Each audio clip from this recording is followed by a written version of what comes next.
Okay, hello everybody. Welcome back after this lovely lunch break. It's my pleasure to introduce to you Professor Gordon Walker from Lancaster University.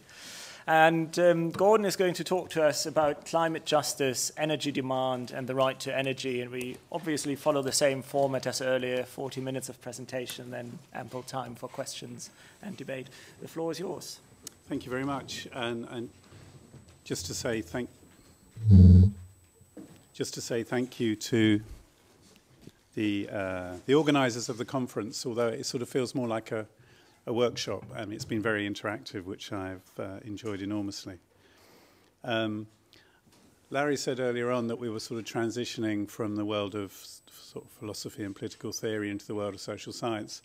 So I'm a human geographer, but I'm a human geographer who's got interested in normative theory, which I do sort of not very well and not with anything like the depth of other people here. So my talk won't be resolutely social science in character. It will sort of sit somewhere on the borderlands, which is generally what geographers do. We're always sitting in between things and moving quite liberally between different disciplinary areas.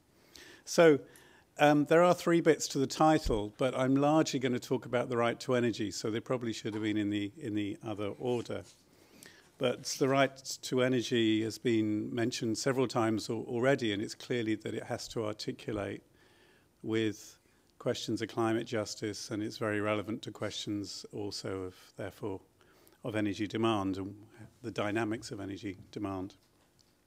So I got interested in the right to energy because as a specific phrase, as a specific claim, it's being increasingly mobilized politically, as I will show, to the point where it's being argued that it should be entering the core human rights of the United Nations canon.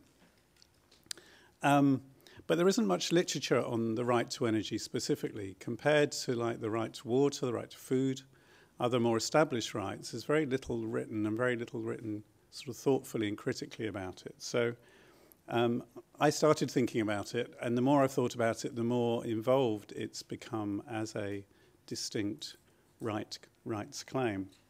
So I've presented, I was counting, I've presented 5 times on the sort of theme of the right to energy, and I've got another one coming up in Paris in October.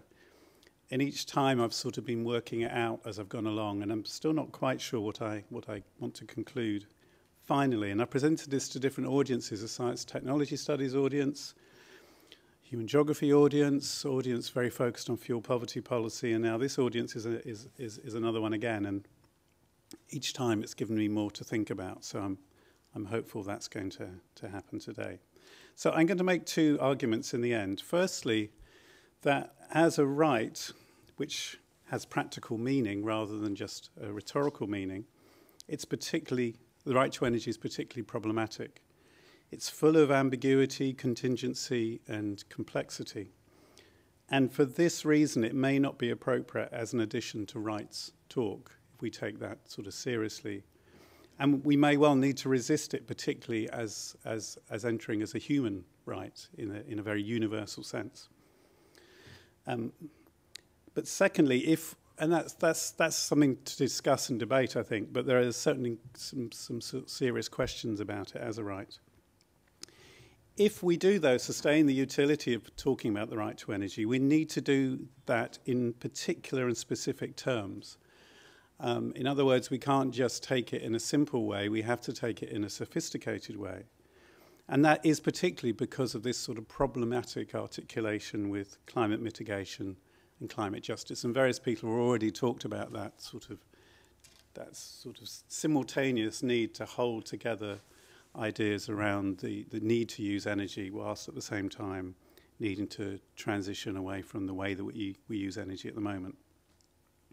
So that's the sort of basics of the argument. And just to say, this is part of a program of work being carried out at the Demand Centre, which DEMAND stands for the Dynamics of Energy, Mobility and Demand. So the acronym of DEMAND is made up of those words, which is probably why we got the funding for 5 years to pursue a very big and varied program of research. And one of the projects within it on energy, need and justice has explored the relationship between energy and need and justice and rights in a number of different ways. We've sort of worked through concepts, and we've got a paper in review at the moment which is using the capabilities framework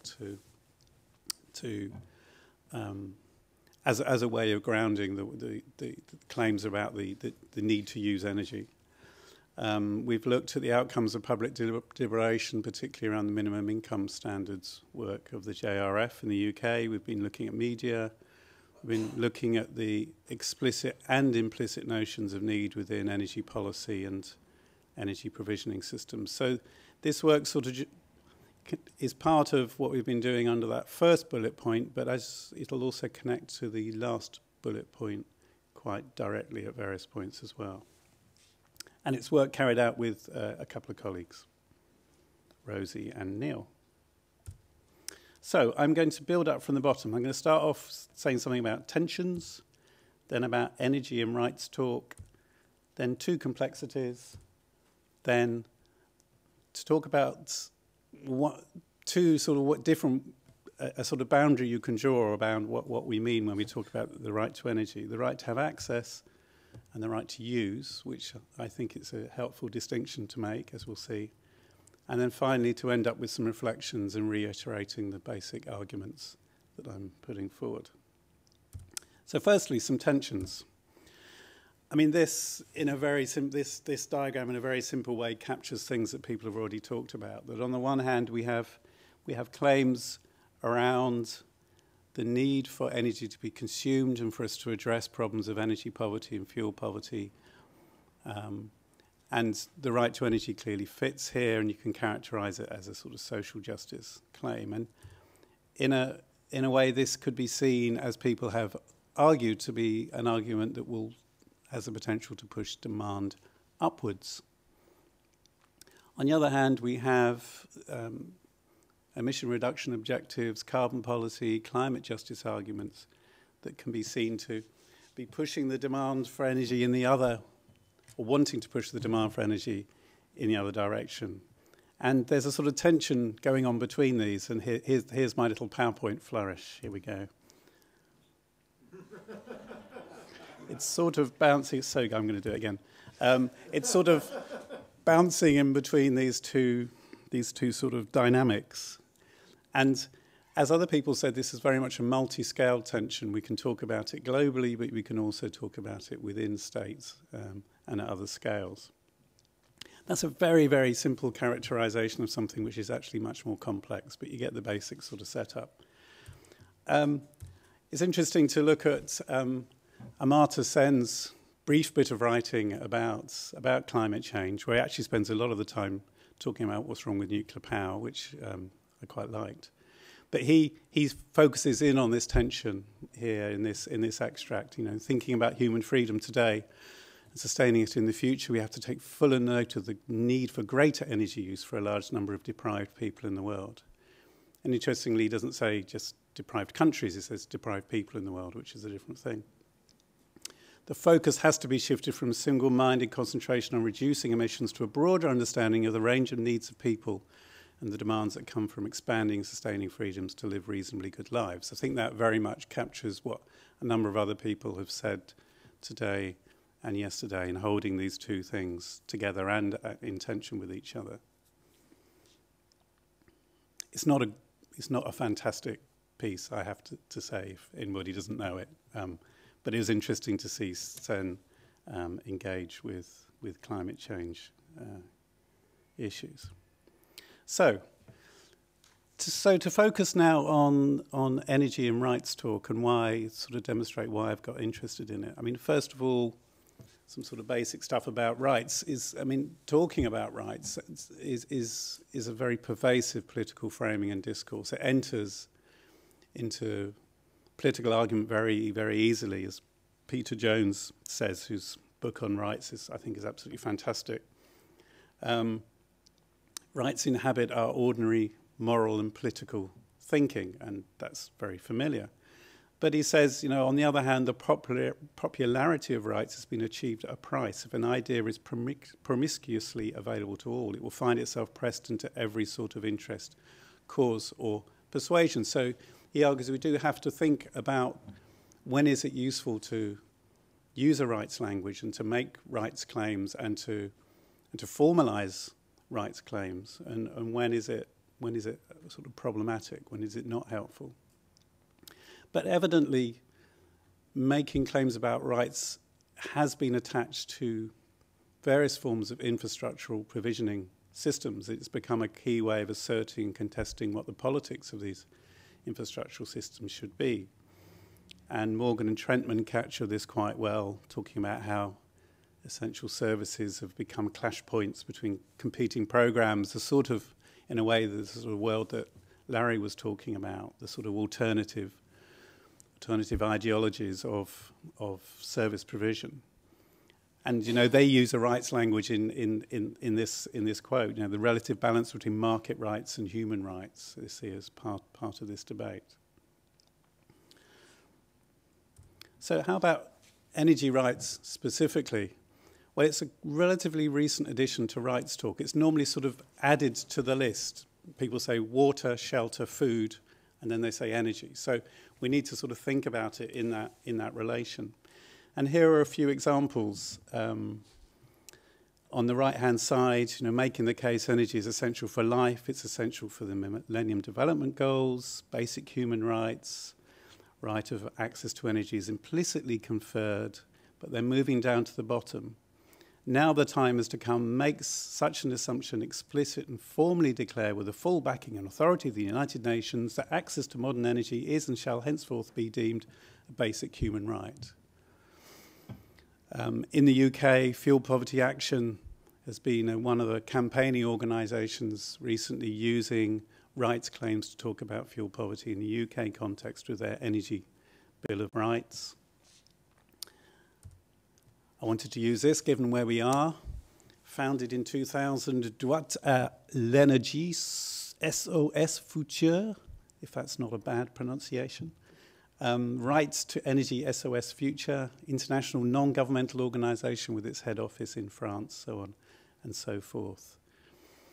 And amongst its objectives, to assemble all those wishing to act for the recognition of the right to energy as a basic human right. So you see that the right to energy as a basic human right is being strongly argued for here, and it's about not just using that claim politically, but arguing that it has the status that it enters into a formal canon of UN human rights system. So, just to say a little bit about the type of right, therefore, the right to energy is. It's what's been called a second. It would be part of what's called second generation rights, which have a socio-economic, welfare, or material character. And when these types of rights have been written about, there's clearly many debates others in this room will know in a far more detailed and deep way than I do about whether these types of rights should be seen as rights, whether they should be seen as human rights, and exactly how we specify them and the grounds on which we make rights claims. But these are sort of some of the parameters of these debates. One argument is that these socioeconomic or welfare rights are essential for human survival and for minimal well-being. So they're related to basic needs arguments. So this is when needs and rights are often sort of drawn together. Plus it's argued that these forms of material well-being, so energy, if you include it, but water, food, shelter, are a precondition for realising civil and political rights. So they're a precondition for actually realising first generation rights. That's another argument. One of the debates is whether or not these are human rights, whether these second generation rights are human rights, in other words, truly universal, or are they citizen rights which relate to citizens' claims upon their particular state rather than humanity as a whole. Are they about implying duties on others, or is it about a rightful distribution of available resources, which is, some people make that distinction. And also we get into tricky questions about how much as well as what. So we can say, well, what should be the subject of these rights, but how much of these is applicable if we want to satisfy a right. and how or why might the answer to that question vary. So the more we sort of start to move beyond the sort of simple rhetoric and start to move into some of the detail of what these mean, you have to start asking and answering some of these types of questions. So that's just to set up some sort of thinking about these types of rights and energy as a potentially additional example of these types of rights. So, right, two complexities. And what I'm going to do here is set the right to energy against the right to water, which is a little device that I've used just to help my thinking. And probably I've seen that done, that people say, well, the right to energy is just like the right to water, so it's a reasonable comparison to make. And they're both resources. You can argue they're both sort of basic resources for everyday life. So I think it's an interesting comparison to make. So that's why I start off by talking about water. The interesting thing about water, when we think about it is essentially one thing. It's one chemical formulation. It's H2O. It comes in different flavors. It comes in different purities. It can be contaminated. It can have other things in it. But essentially, we are focusing on one thing. So quality absolutely matters. But at the core, water is in essence H2O. The interesting thing about energy is it's not one thing. It's not actually a natural category at all. It's a socially made category. So Ivan Illich has a sort of wild paper. If anybody knows his writing, they'll expect it to be a bit wild, where he talks about energy as a sort of verbal symbol, as having a collage of meanings. And he talks about how physicists understand energy and how the term energy is used in other contexts and so on. Obviously, energy comes in multiple material forms. When we use the term energy, it captures a lot of different things. Electricity, gas, wood, LPG, butane, sunshine, water, power, so on and so forth. There's a multiplicity of forms and sources. So when we talk, an initial simple question is, when we talk of a right to energy, is it a right to energy in all of its forms, or just some of its forms, or one of its forms? And an initial immediate complication. Or are some forms more important than others, or more necessary than others, if we're making this connection between right and necessity? So we do see terms like modern, like clean, like sustainable attached to energy, sometimes when it's talked about as a right. Some people emphasize the right to electricity as somehow being privileged over other forms of energy. But if we say that, we have to say, well, why electricity, and what are the consequences of asserting the particular claim that electricity has over other energy sources? So form and quality matters is the initial complication, but exactly how is open for debate. So that's complication number one. Complication number two, again, if we start with water, we can say that water has one primary, vital, and direct contribution to well-being. So consumption of water for survival is a truly universal need. Every human being needs to consume water to survive. It's a sort of basic, fundamental physiological fact. And that, again, gives water a simplicity. You know, water is essentially one substance. It has one primary, vital, and direct contribution to well-being. We can talk about the other services that water provides, but they are essentially subsidiary to that one absolutely central one. Energy, in contrast, provides multiple services. Energy has no purpose in and of itself. A fundamental starting point that we have in the demand centre is that the demand for energy isn't really the demand for energy at all. It's for the stuff that energy enables. I don't actually want gas. I don't actually want electricity. I want the services that comes from the use of those forms of energy, which then contribute to my well-being. So the services that are maybe needed are things like warmth, cool, light, mobility, and we can add a whole list of communication, add a whole list of those services. So the demand for energy is derived rather than direct, which immediately raises the question, well, which services are more or less important or vital. So we might need to articulate arguments not in terms of the right to energy, but maybe in terms of things like the right to warmth.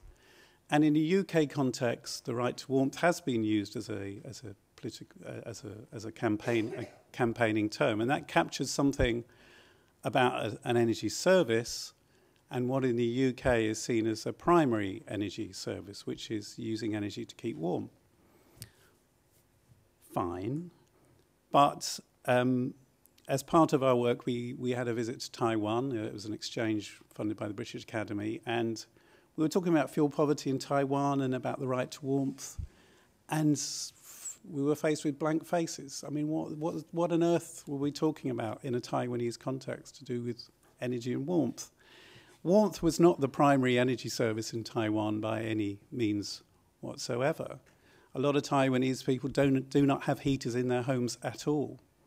So we're immediately faced with the fact that the significance of energy services are variable with nature over time and space. So if we think about the variability of daylight and the variability of climate in particular, we're faced with a situation where there isn't a primary energy service which is applicable in all places. So in other words, service need is contextual. And it's contextual in other terms as well, which we could go into. So universality becomes problematic here. The right to warmth resonates very strongly in the UK and other countries, but in other countries in the world, it just does not in any sense at all. So you immediately see two complexities to resolving what the right to energy should mean. Moving on now, we then consider, okay, again, if we manage to resolve to some degree those two questions, other ones start to arise. The rights to have access, or I'm going to talk about the right to use. So sometimes the right to energy is talked about as a right to access, or to have access. And here we're talking about things to do with supply. It's about an accessible supply system. It's about infrastructure and a system of provision that works that infrastructure. So here these sorts of arguments give attention to having a grid connection, often of some form. So it's often about electricity or sometimes about gas. So it's about the infrastructure being in place. Or maybe it's about some other system of distribution, about having a petrol distribution system, LPG maybe would. Or is it about microgeneration? But it's all about essentially infrastructure. Fair enough, but there are questions about the form of that infrastructure. Does electricity have some sort of prior particular status here? What sort of capacity are we talking about? What sort of reliability? If we're talking about, and Simon was sort of addressing some of these points in what he was arguing for earlier on. That notion of reliability, is it 24 hours a day supply? Whenever you want it, is that a sort of standard that is necessarily being aimed for? But one way to think about this is it's just about the possibility of energy demand. It's not necessary its realization. It's saying the infrastructure is there, that energy can flow, it can be received. But it doesn't necessarily mean that that energy demand is going to be realized. But maybe this is enough. Maybe the right to energy is just about having infrastructure, and we don't need anything more than that. But as we'll see, I think it's difficult to just stop at that point, because logically there's no point having an infrastructure unless you actually enable the use of that infrastructure. And okay, I'm going to use some examples from the UK just to sort of make these arguments come a little bit more alive. So in the UK, we sort of effectively have a right to electricity if we conceive it in terms of access. So the estimated percentage of households connected to electricity in the UK is 100%. It's a duty of the distribution company to connect a new home up when requested, unless it's not reasonable to do so, which is interesting to know what situations that might encompass. Any reasonable expenses may be charged to the person requesting that connection, but that reasonable expenses test is used fairly minimally. So in essence, if you want to be connected to the electricity grid, you will be connected. The distribution company has an obligation, in effect, to connect you up. It's interesting to compare that with gas in the UK. So 90% of households are connected to gas, but not all of them. There are 10% that are not. It's the duty of the distribution company to connect you if your premises are within 23 metres of a main pipeline, which is an interesting distance. All costs are charged to the person requesting, although you can lay your own pipe to get within 23 metres if you're feeling confident about your plumbing skills. But there is a particular scheme that assists vulnerable consumers. So we have some sort of sense that if you're a vulnerable consumer defined in particular ways, then you have more of a claim about a connection to a gas grid than others will do. So immediately we're sort of saying, well, okay, we appear to have 100% connection to electricity, but is that enough? What's this about gas, and what sort of obligations are there and rights are there to gas access? The right to use, then, takes us into different territory, where we're talking about the right to use or effectively consume energy, which takes us into the territory of affordability and ability to pay. And that question really makes the distinction between access and use, I think, pertinent, because you can have an infrastructure that is connected to your home, but unless you can afford to actually pay for the electricity or the gas that's coming along that infrastructure, there is no real right in place. But affordability and ability to pay for what? It's easy to use those terms and to say reasonable cost, affordability, ability to pay, and so on. But what do we actually mean? Is it to achieve some level of what we would see as essential energy service? And that might be a good way to think about it. In other words, is there a necessity of demands that we're talking about here, not just a possibility? And the other thing that actually was something that John talked about yesterday, can we conceive of a right to some level of consumption, in fact, without payment at all? And those arguments are made. They've been made through a period of austerity in some countries, that there should be a sort of minimal access to energy that the state is enabling, even if people can't afford to pay for that energy. And it goes into people illegally connecting into infrastructural systems in the global south as well. And there's examples of campaigns around that and arguing that that's a reasonable thing for people to do. And here we go into a lot of detail to do with pricing systems, metering, billing systems, the terms of disconnection. So it's all well and good to talk about connection, but how, on what grounds can people be disconnected? Because that's the point where a right to access sort of becomes disabled. Which energy services are crucial as well? You know, do we privilege some over others? Going back to some points I was making earlier on, and other things to do with not just the supply of energy, but also the efficiency with which energy is used, which is very pertinent to the type of fuel poverty policies we have in the UK. And you can characterise all of this as being the world of fuel poverty policy, which is very real and alive for some time now in the UK.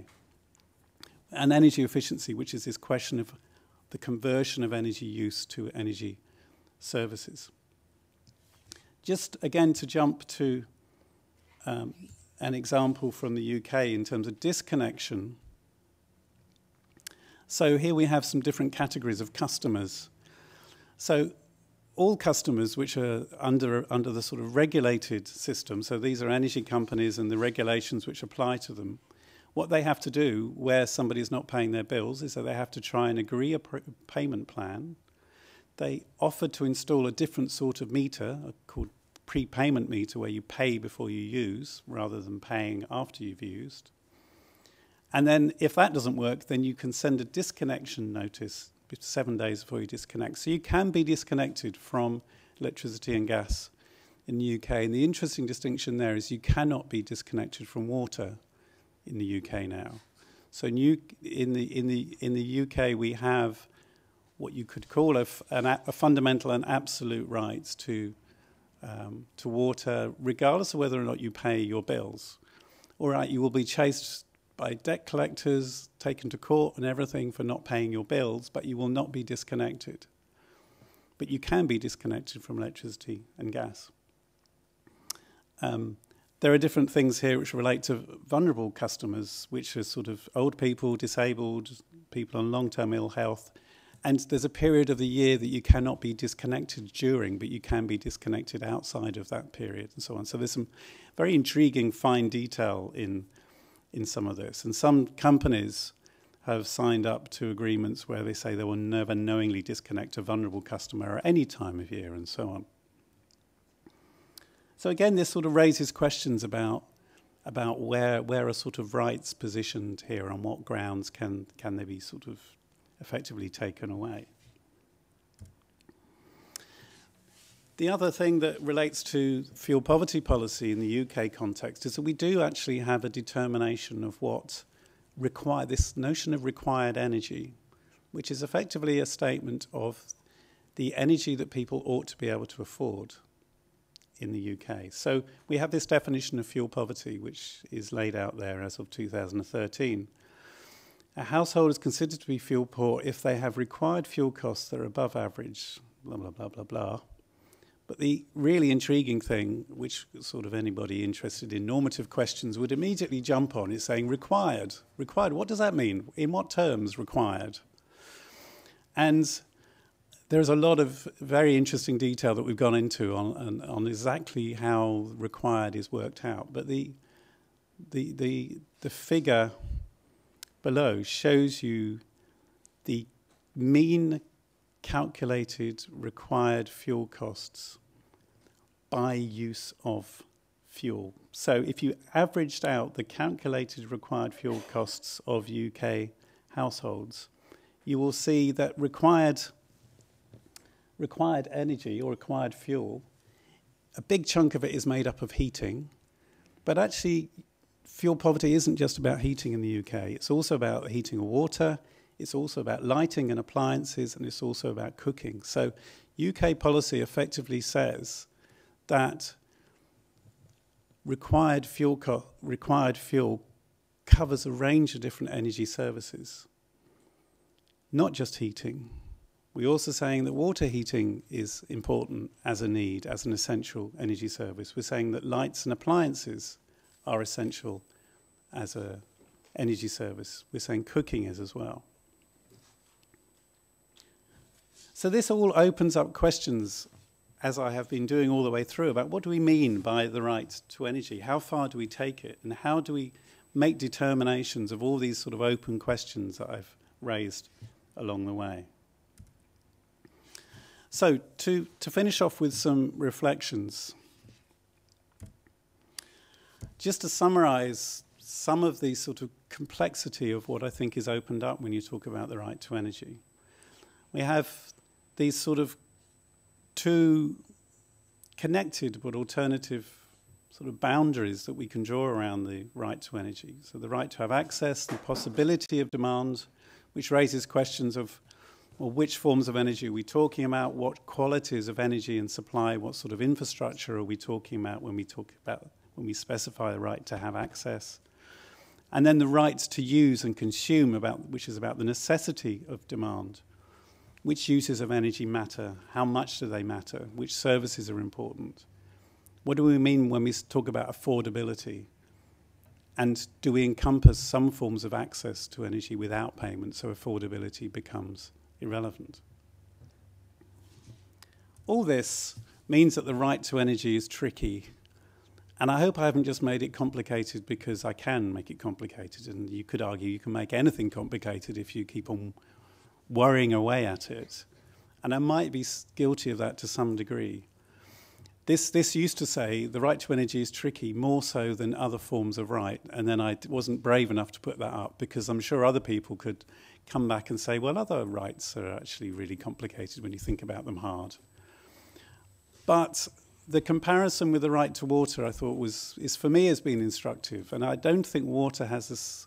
Water has been argued about enormously, but it doesn't have the same degree of complexity and ambivalence and slippery meaning and multiplicity around the form, the quality, the service, the access, and the use as energy does. And I think particularly for me, as a geographer, I find the contingency particularly problematic in that energy use makes sense. It has practical and material significance in different ways, in different places and contexts. So what energy is for, why it matters, how much energy is needed, and so on. And all of this might be a good enough set of reasons to resist arguments for it becoming a universal human right. The universality, I think, is particularly difficult here, which may be we can go back to arguments about whether or not this is not a human right, but a citizenly right. Or we could just say no, don't put it into rights language at all. We can use other. These are really important questions, but using the language of rights just doesn't enable us to get to grips with these questions. So that we could stop here. But if we carry on further, that we can say, and I think I've concluded this now, that there's nothing intrinsically that serves to align a right to energy with either just and inclusive human development or with climate transition objectives. In that the right to energy, because of all this ambiguity and complexity and contingency, the right to energy can serve to reproduce problematic existing regimes and institutional arrangements rather than support innovation and change. And actually the quote at the bottom there is interesting. This is work by Karen Backer on the rights to water. And she has argued against the right to water because she sees the way in which it has been appropriated by private companies seeking to establish private ownership over water and regimes of provision and selling, which she sees as deeply problematic. So for her, the adoption of human rights discourse by private companies indicates its limitations as an anti-privatization strategy. It provides an unimaginative language for thinking about new community economies, and the same is very much true of energy. And you do see big energy multinationals quite happily signing up to the right to energy because it provides some sort of moral force to their commercial objectives. The right to energy can enable the possibility of access by some, but not necessarily the actuality of use by all. So again, that distinction between access and use is important. You can have an infrastructure that appears to have supply going to every household, but whether there is really use going on by every household is another question again. It can sustain energy efficiencies and waste and the ratcheting up of expectations over time. And you could argue that what's going on in the UK has an element of ratcheting up of expectations in it. And I could talk about that in some detail about the way that required energy costs are calculated as part of fuel poverty definitions. And absolutely, the right to energy can sustain and reproduce carbon-based energy systems and lock-in. There's nothing intrinsic to the right to energy that means that is in any sense compatible with the sorts of objectives that we have around carbon mitigation. But it might be that some formulations of the right to energy can be better than others, and clearly the specifics really matter crucially in their implementation. So maybe if we articulate phrases like the right to sustainable energy, or the right to low-carbon energy, or the right to low-carbon living, which is something I've written about before, maybe these are better formulations. And the right to something like low-carbon living is particularly intriguing because that's not just about energy. That's about more fundamental questions about how society is organized. And it applies very much to ways of life in the global north as just as much as to ways of life in the global south.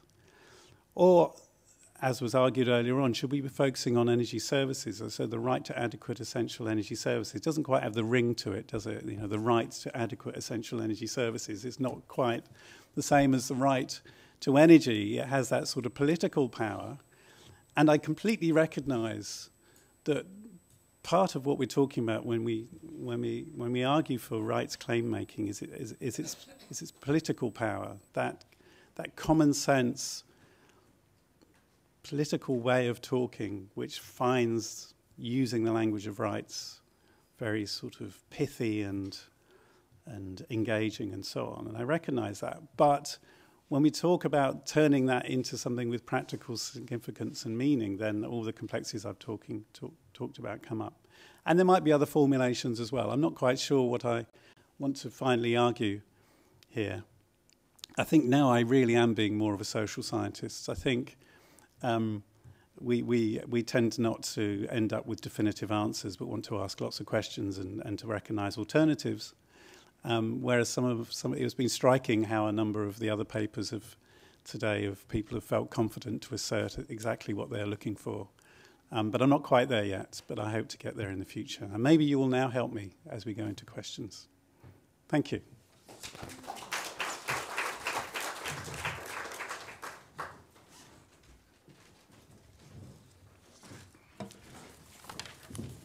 Thank you, Gordon. We have time for questions, so I start in the front with John.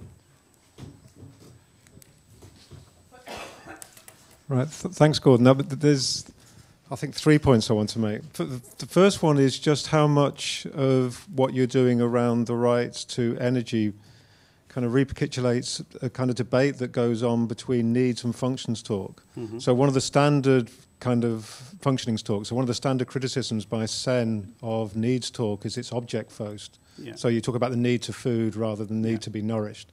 Yeah. And it strikes me that exactly the same point can be made about rights talk generally, that actually what's fundamental here is the fundamental functioning rather than needs. And David Wiggins, for example, in defending needs talk says, well, actually, you don't have to talk about need to food, you can talk about the need to be nourished, adequately nourished.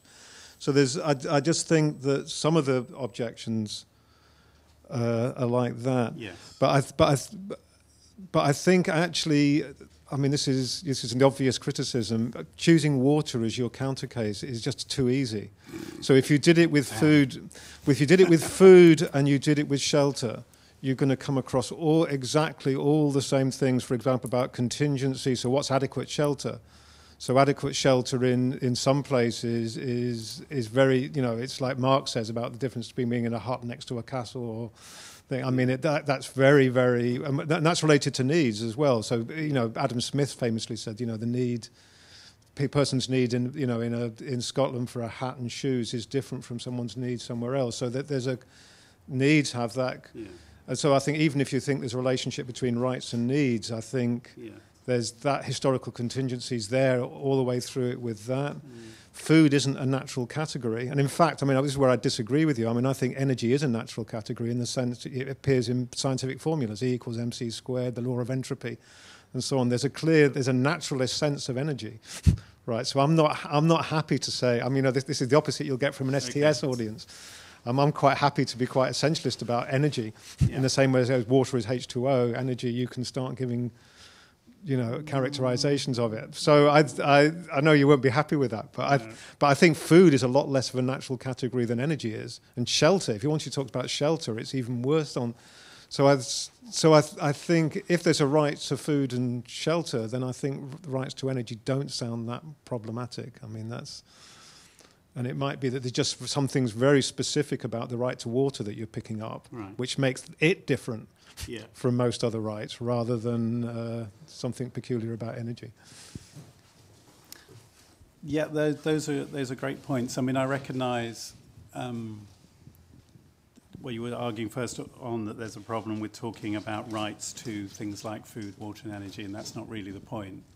And that might be another good reason to not talk about the right to energy, because it's just about, and that's a reason that we haven't actually written about as yet in a positive way about the right to energy.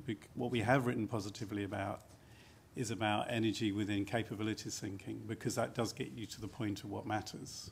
It does get you to capabilities and functionings. And I sort of agree with you that functionings are actually probably the place to look rather than capabilities necessarily. And in our thinking, that does more satisfactorily deal with this instrumental status of energy and the relation to energy services and then ultimately to functionings. So I'd agree with you there. The thing about, the natural category thing, I mean, it depends what you mean by natural there. Yes. But natural means what's in the natural science, what's expressed in natural sciences. If it's a natural kind within natural sciences, in physics, that's just one sense. That seems to be the sense of natural you're using with water. Water is H2O. That's a kind of it's a straightforward piece of essentialism, which is fine. I think it's chemical essentialism. It's true. Yeah. I think you could give a similar story around energy. Yeah. You could, but I think there is a complexity to all the different things that are captured with energy. I mean, we'd need to go into how physicists talk about energy, but there's those very different forms of force which are characterized by the difference between potential energy and kinetic energy and so on. And it's a whole system, a complex system of produced meaning through physics, which is, I would say, distinctly less natural than being able to say, here is something that is water. I think you're thinking of things. Oh, okay, anyway. Okay, right. But the comparison with water, I mean, I have had that criticism before. The thing about food is that you can bring food down to a certain amount of nutrition in the way that you can bring water down to a certain amount of water. And you can relate nutrition to a basic need for survival. And it's much more difficult to do that for energy. What about shelter? I haven't worked out shelter, because you can also argue that at least some parts of what we worry about with energy are actually about providing adequate shelter, because it's not about shelter, it's about powered shelter would be one way of thinking about it, or warm shelter, or habitable shelter, which might mean warmth, it might mean light, and so on. So you could roll energy services within a definition of what shelter is. But I suspect that you're right, that if I made a serious comparison to the writing about shelter, I would find just as much complexity in there. And it would, I don't know, I haven't gone into that literature enough, but it would be interesting to see if there were arguments against shelter being conceived of as a right because of that complexity, or not. Yeah, I'm sorry too.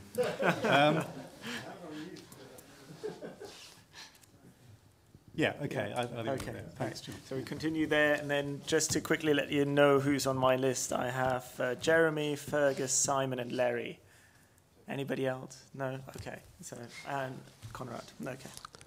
Okay, my question was also about defining energy, and it kind of touches the idea of water. The statement, energy has no purpose in and of itself, really struck me, because human beings are essentially energy, right? I mean, some people think of it as chemistry, but the chemistry delivers charges. Yeah. You take out enough water, it doesn't have enough water, then that function stops. Yeah. So the death of a person is when the energy does not flow correctly. Yeah. So I thought about this word. When you use energy, we're just using energy like that. And what we're talking about is energy that is parceled and made accessible by technology, or in our special time, machine age materialism. Yeah. So we're talking about machines that are ubiquitous. Our culture demands them. And if you don't have access to that energy, you suffer. Yeah. So it becomes a cultural right. It's obvious, because we commit ourselves to engaging all of these things together, and then we deny some people access. So we end up at the same problem as why people don't have money to even eat. It ends up being the same problem there. And we don't consider that a right to have money. So in our culture, it's already settled. We don't have a right to this energy.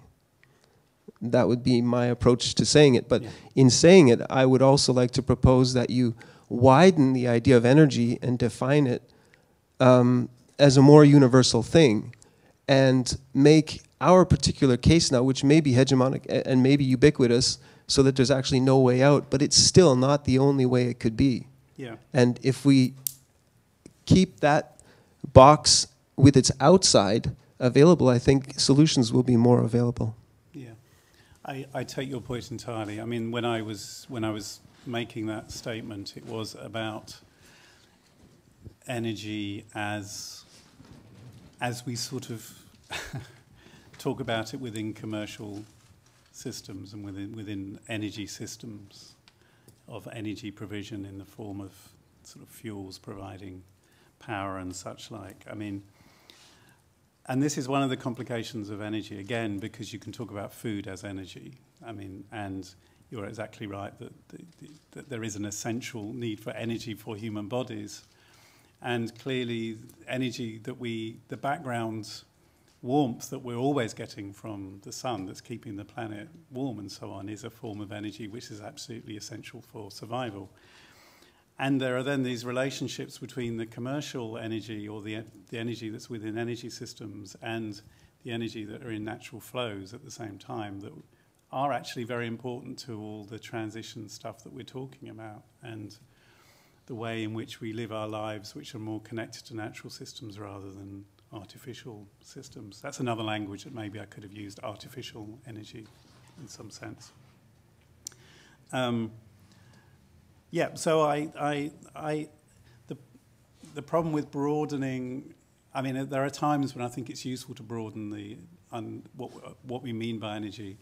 There are times when it's less helpful to do so. And clearly when people are talking about the right to energy, it is talked about in that artificial bounded sense. But I think always being aware that there are relationships between that and then other forms of energy flow is absolutely important. So I take your comment very well. Right. Jérémy, you took yourself off the list, right? So Fergus is next then. Is that correct? Yeah, I thought that was a really useful kind of map of the complexities and problems of the right to energy. It's sort of something that I intuitively think is problematic, and you've kind of confirmed that for me and explored that. So I found that really useful. I mean, two thoughts. So one is on the last slide, on this one really about kind of the more formulations that might capture how we want to deal with it. So I think philosophically, I think it's quite interesting because I think some of the problems of, say, like the right to sustainable energy or the right to low carbon energy and so on is you're sort of trying to solve two problems within a right, and you're actually it's actually a conflict of rights situation that you're trying to resolve by one right.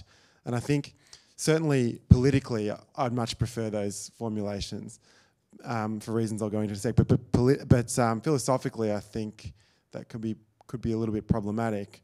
And one way to think about it is if you think of kind of the two main sort of philosophical strategies or frameworks for justifying rights. One is to kind of start from considerations of the person, so often natural rights theories start there, or kind of sort of deontological approach. And there, I think this really doesn't make sense because what the human needs is energy services, or it's closer to the energy. It doesn't really matter the sustainability. Yeah. What other people need is not to have air pollution and not to have climate impacts and so on. So that's the conflict of rights. Yeah. Whereas if you kind of start from a consequentialist standpoint, then maybe that where you're sort of thinking what sort of rights, if we were sort of rule utilitarians or something, would maximise overall social utility, social welfare, then that might actually work. So I think it sort of depends. And then second comment is politically, and I think your previous slide about recognising how claims to the right to energy might be problematic in the context of current climate discourses, I completely agree with and really want to underline that. And just quickly, like in Australia at the moment, the coal companies, it's sort of their latest sort of thing is to focus on coal as overcoming poverty, and so the most egregious example of this, I have to share it. So there's this right-wing think tank called the Institute of Public Affairs in Australia, and they're actually very influential in the Abbott government and the Conservatives. And they came out with a report in June this year called The Life-Saving Potential of Coal, How Australian Coal Could Help 82 Million Indians Access Electricity. And this is just one of a series of things in the kind of propaganda war about coal being essential and being a right. So I really want to underline your worries there about how the right to energy is being inserted in the current climate discourse, and that's also what makes me worried. So thanks. Yeah, well, on that second point, thank you. That's a fantastic example. And I think what I was saying there was also very strongly related to what Larry was saying about you know, that there is sometimes when energy systems are thought about and sort of the idea of rolling out established systems into places that don't have them is the sort of dominant way of thinking about enabling the right to energy. That actually there are all these alternatives that are now being very, very much, at least rhetorically, talked about, which could be much better ways of achieving the same ends. And absolutely, we need ways of working that are open to all those possibilities rather than just the reproduction of the past. Questions of cost come in there, but I think that's up for grabs. I don't think we can necessarily assume that the old fossil fuel-based systems will be the cheapest and the best and the better by some sort of basic economic metric. That I think even on economic grounds we may well find that alternatives can do the work better, particularly if they're not profit-making alternatives. On the first point you made about these having sort of mixed up stuff within them, I think you're quite probably right, and I haven't begun to really think them through in the detail. I like them politically. I think particularly the assertion of the right to low-carbon living, I find really interesting, the idea that we can demand of our governments that we should be able to live our lives in a low-carbon way. And part of the political work that's doing is taking away from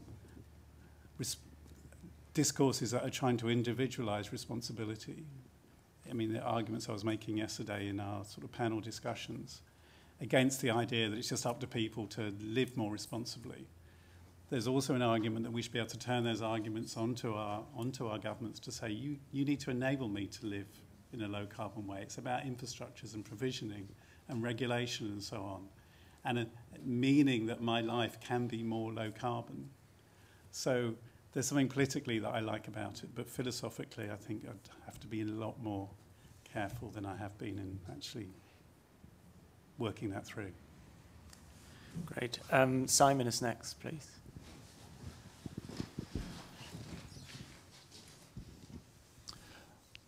Hi, thank you. I'm going to put my glasses on so I can see you. So. I've got mine on so I can read my comments. So I had comments around two things. One was methodology. So John has pressed you on the water one, but I thought, one other way of doing it is to think about, well, what makes something a right? What's the conceptual feature of a right, and what normally grounds rights? And then think, well, does that apply here? And it seems to me that's less vulnerable to criticism because when you pick water, maybe that is unusual or it has some features. I mean, I think of other core rights that people often accept, like if you look at the Universal Declaration of Human Rights, there's a human right to an adequate standard of living. Yeah. Well, that has multiple components. There's rights to things like education, well, there's primary, secondary, and tertiary. So methodologically, it seems to mean more systematic to think, well, what makes something a right, and then work from that. Yeah. The second comment was, I just had one tiny thing. I mean, you said it doesn't matter in and of itself, but many rights theorists, like Joseph Raz, would distinguish between core rights and derivative rights, where the core right is sort of basic, but you can have a derivative right. You can have, like Sen, you can have a right to democracy. Why? Because it's the most efficacious way of ensuring that you have a right to food. It's no less of a right. And the reason you see that is the reason for having it is it's an entitlement that a human being has that's required and imposes duties on others. The second comment I had was about slipperiness and complexity. Mm-hmm. And I thought I had a sort of two-pronged thought here, which is one, that is true of every right. which I know you said, but think about something like speech, right? You see these banners saying free speech, but then, you know, what they should really have is in brackets, well, apart from defamation and slander and libel, and what about hate speech, and then what about offence, and then does it vary depending on whether you're a journalist, does it depend on whether you're an office holder? And so rights theorists talk about specificationism, where the full detail is just enormously complex, but you don't see it, you get the slogan.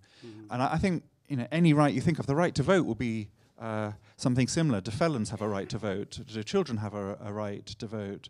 Do expatriates have a right to vote? Do people in neighbouring countries who are affected by pollution have a right? So you might think a plague on all rights then. You might think, well, all of them have this. But then the other prong is to say, we don't get rid of these problems by not talking about rights. So if someone has a goal-based approach or a duty-based approach, they're going to have to deal with the question of just how much access to energy, just how much cost. So the complexity is not a problem uniquely for rights. It just seems a generic thing that we all have to grapple with. So I wondered whether you were thinking rights have this sort of simplicity, and if it's not simple, it can't be a right, because I just think we're up to our necks in it, no matter what framework we use, and it's no reason to query the right to energy. I'm not actually that massively keen on the right to energy, but it struck me that these were the sort of things the rights theorists would say in reply. Yeah. I mean, I think those are well-made points. I mean, firstly on methodology, I think you're right. I mean, when I've sort of sketched out a paper that's that could write this up, the comparison with water has just disappeared, because it works well to get people thinking while I'm presenting, because I think it provides a sort of simplicity to articulate against, but it doesn't do very, very good detailed systematic work in the way that you described to actually substantiate the argument that I'm building. So I take that point entirely. And you can, I mean, clearly you could argue that energy, if it is instrumental, it's therefore instrumental to the achievement of lots of other rights. It's instrumental to an adequate standard of living. It's an instrumental to education, because light in the evening enables studying.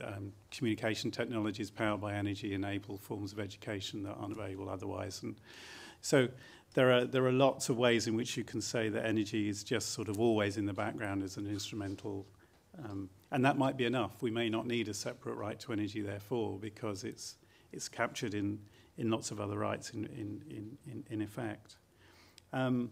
Yeah, I take the point entirely that, and I'm glad I took that line out of my slide, saying it's more tricky than other rights. I mean, I think it is the case that the more you go into the specification, the more complexity and difficulty and everything else, and degrees of contingency you start to appear very, very quickly. I suppose it's more that I'm reacting against the right to energy being talked about in very simplistic terms, as if it can be specified as a very, very simple thing.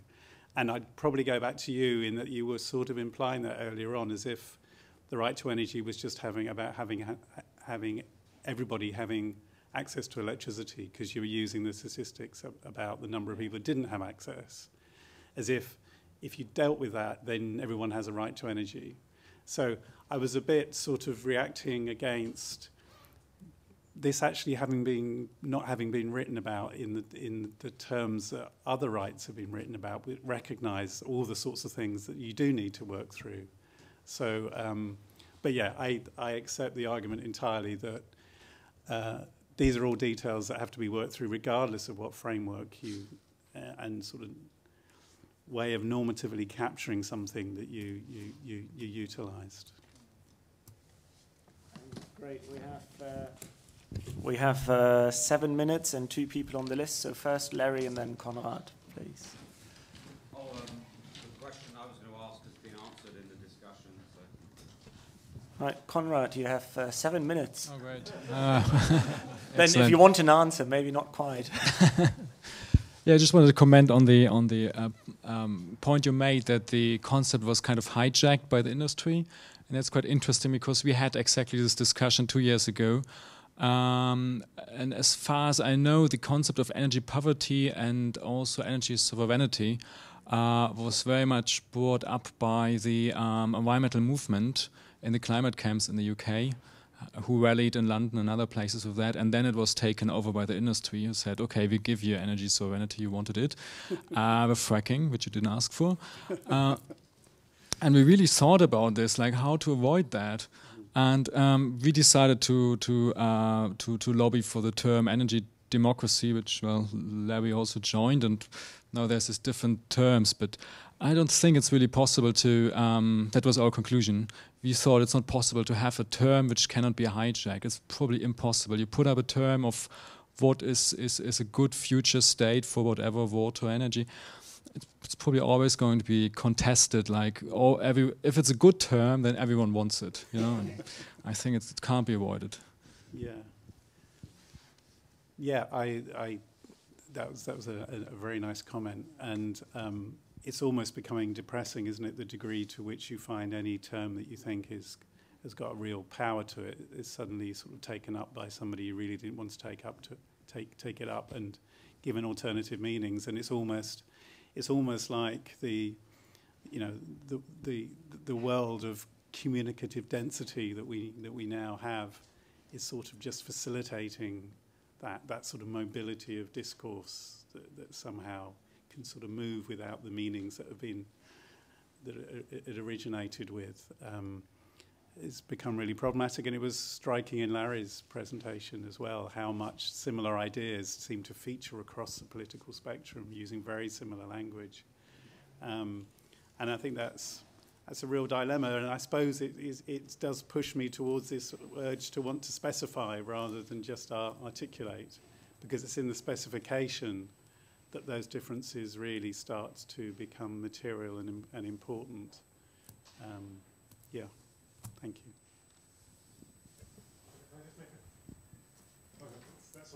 Yeah, we have one more question in the back.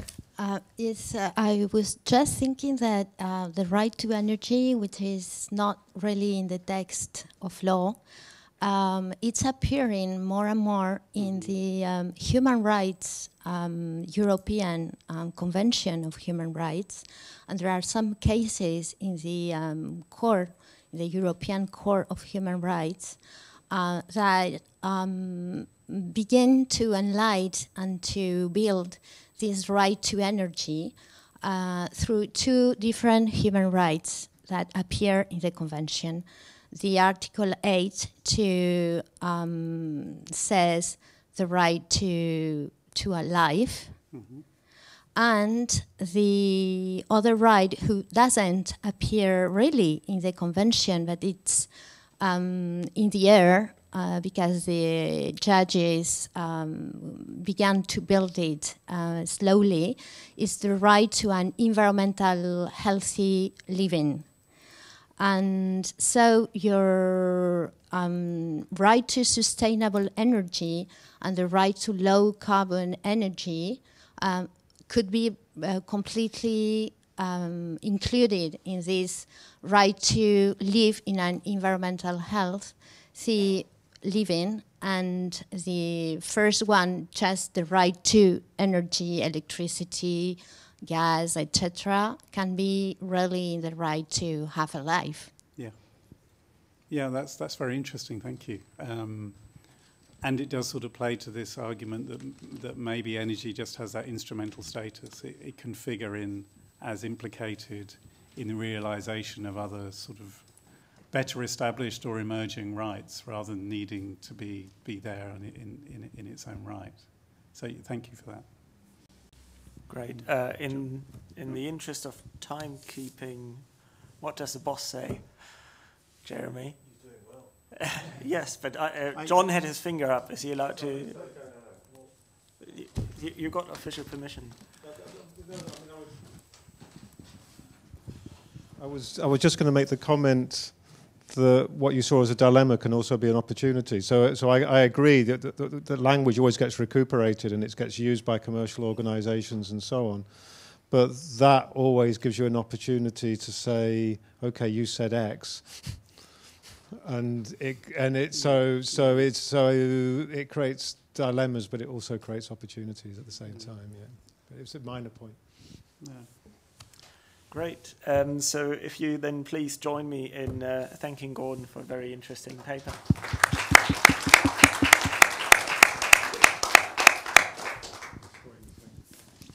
And I think we have a 10-minute break.